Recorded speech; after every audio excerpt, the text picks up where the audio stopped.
আসসালামু আলাইকুম। আপনারা সবাই কেমন আছেন? আশা করি ভালো আছেন। যে যেখানে আছেন সুস্থ আছেন। আলহামদুলিল্লাহ, আপনাদের দোয়ায় আল্লাহ তাআলার অশেষ রহমতে আমিও ভালো আছি। তো আমি চলে আসছি প্রতিদিনের মতো আবারও নতুন একটা ব্লগ নিয়ে। তো এই যে ছায়ার বাবার টুপিটাকি আবারও মার্কেট করে নিয়ে আসছে। সবারই করছিল, তো ওর কিছুটা বাকি ছিল, শুধু প্যান্ট কিনছিল। তো এই যে গেঞ্জিগুলো যে নিয়ে আসছে, তো প্রথমে তো গায়ে দিয়ে দেখলো, তারপরও তো রেডিমেড জিনিস বোঝেনি, তো বোতামগুলো খুব লুজ ছিল, এজন্য আমি আগেই বোতামগুলো একটু টাইট করে দিলাম।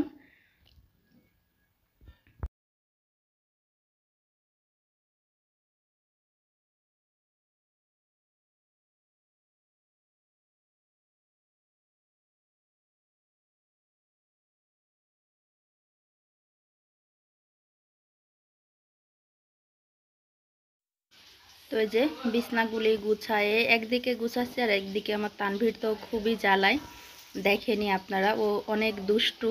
তো এই যে একদিকে গুছাচ্ছে, আবার বলছে যে ও আওলাই দিবে।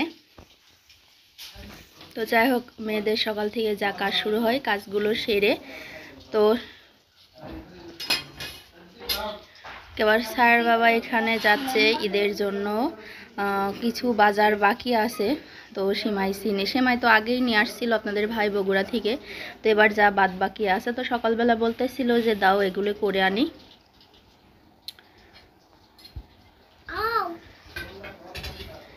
বাজারের লিস্ট তো দেখে কিছু বলল না।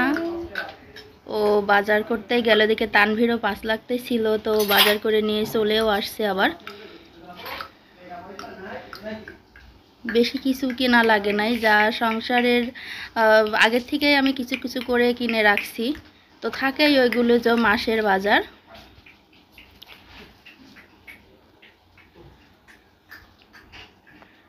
সংসারের একা হাতে কাজ করতে গিয়ে তো যত গরমও পড়তেছিল খুব, তো এগুলো গুছায়ে হাতে হাতে সকাল থেকে উঠে একসঙ্গে এক হাতে সব কাজগুলো গুছালাম। তারপরও আবার ওর বাবা একটু আবার বাহিরে যাবে, বাহিরে বলতে কি যে তানজিলার মাকে নিয়ে যাবে। তানজিলার আজকে জন্মদিন, এজন্য ওকে ওর শ্বশুর বাড়িতে যাবে আর কি, তাই বলতেছিল।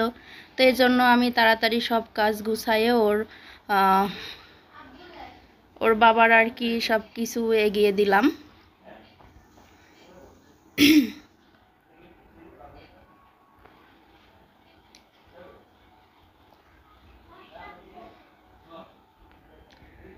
তো আর কি, গরিবের যা বাজার করার তাই করছে।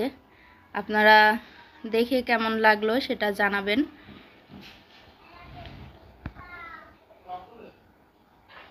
তো আর কি, রসুন এখন আর সব কিছু গোছায়ে সংসারের কাজগুলো সেরে আবার অনেকে আবার ঈদের যে সব কুটা বাছা এগুলো কাজ করা লাগবে। তো আমার কাজে তো আমার একাই করা লাগে, এজন্য আমি আগের থেকেই সব আস্তে আস্তে করতে থাকি। তো এই যে শ্যাম্পু নিয়ে আসছে, 2 রকমের শ্যাম্পু, যেহেতু একটা স্যার বাবা ইউজ করে। তো যেখানে রসুন আর পেঁয়াজ নিয়ে বসছি ছোলার জন্য। তো কালকে তো অনেকই লাগবে মশলা, এর জন্য আগে থাকতে ছুলে সবকিছু রেডি করে নেব। এখানে যে আদা আছে, আদা ছায়ামনি ছোলা শুরু করে দিয়েছে। আর এই যে তানভীর খুব কাজী, এগিয়ে যাবে করতেছে, খুব জ্বালাই।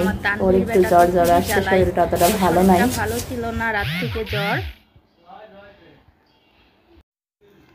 তো তানভীরের শরীর খারাপ, কালকে ওর দাদির সঙ্গে বেড়াইতে গেছিল ওর দাদির ভাইয়ের বাড়িতে।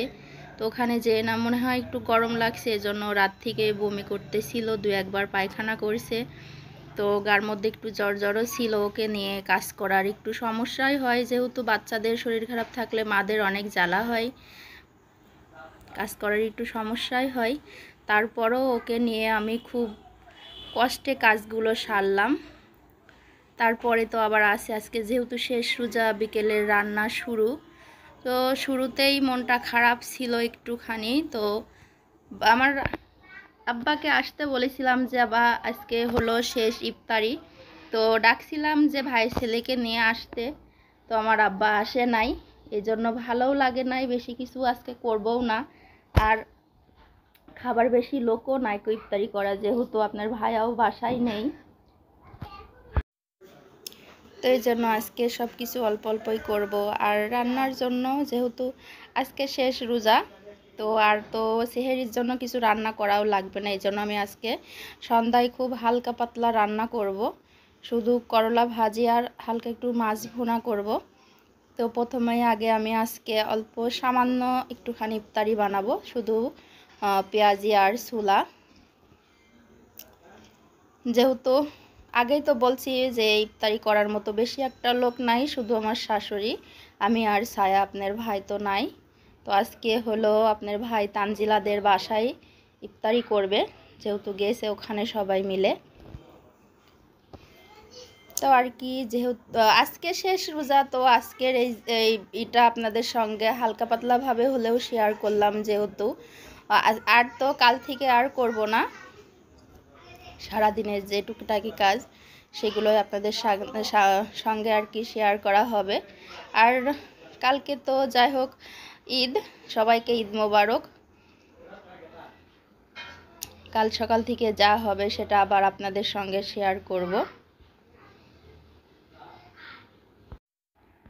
তো আমার আব্বাকে বলছিলাম আসতে, আশাই ছিলাম যে আব্বা আসবে, একসঙ্গে বসে শেষ ইফতারিটা করব, কিন্তু শেষ পর্যায়ে আর আমার আব্বা আসলো না, এজন্য ভালোও লাগেনি। আর কি করার, না আসলে, সেও মুরব্বি হয়ে গেছে, তার শরীরটা নাকি ভালো না, যেহেতু রোজা থেকে আবার গাড়িতে করে আসবে, জার্নি হবে। অসুস্থ বলতে তেমন কি, আর সে বাবার বাড়ি জার্নি করা, গাড়িতে ওঠা তেমন কোনো বিষয় না, যেহেতু বেশি পথ না, 10 টাকার ভাড়া লাগে আসতে।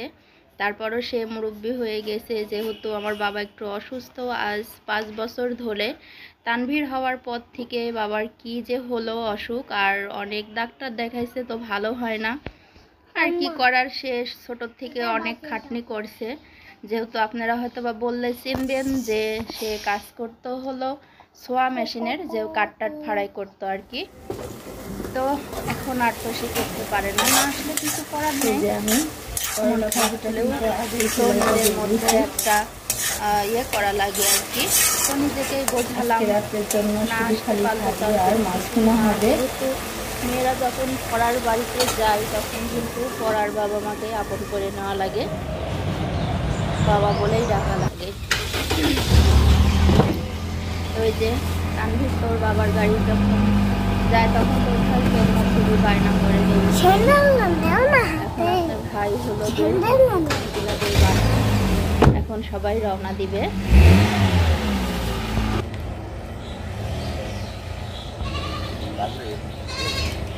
টাকার কথা বলছেন, চলে যাচ্ছি।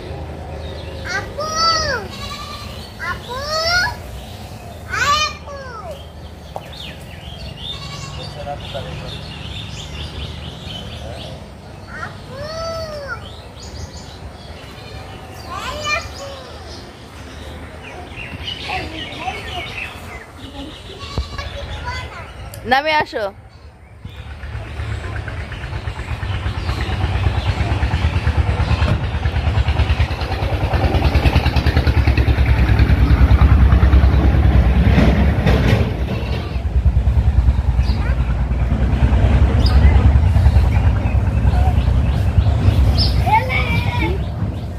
না বাবা, তোমার ফুপু ডাকছে হলো সাজনি পাড়ার জন্যে, চলো। তোর বড় ফুপুর ওখানে সাজনি পারছে, তো এখন যাচ্ছি আমরা সাজনি কিনতে।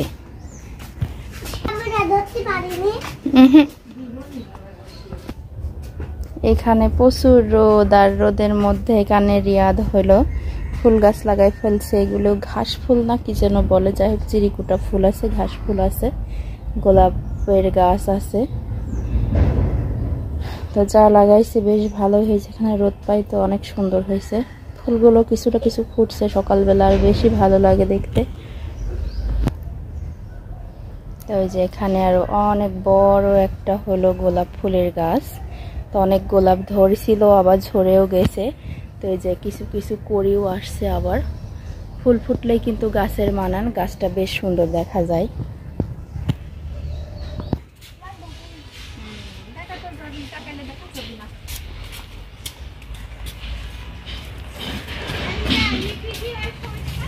ভাইরাল শালা কিছু বলে না।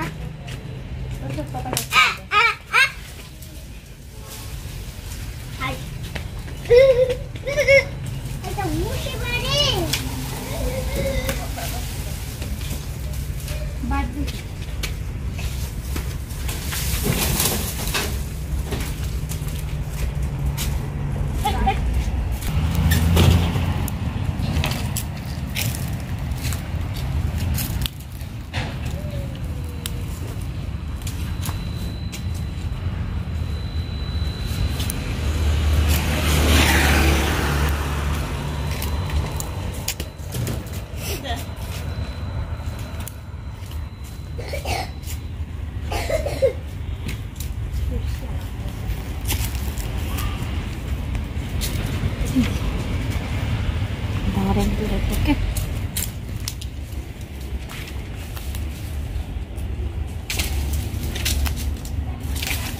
কত বড় বড়, এগুলি একটু মোটা হলে আরো ভালো হতো।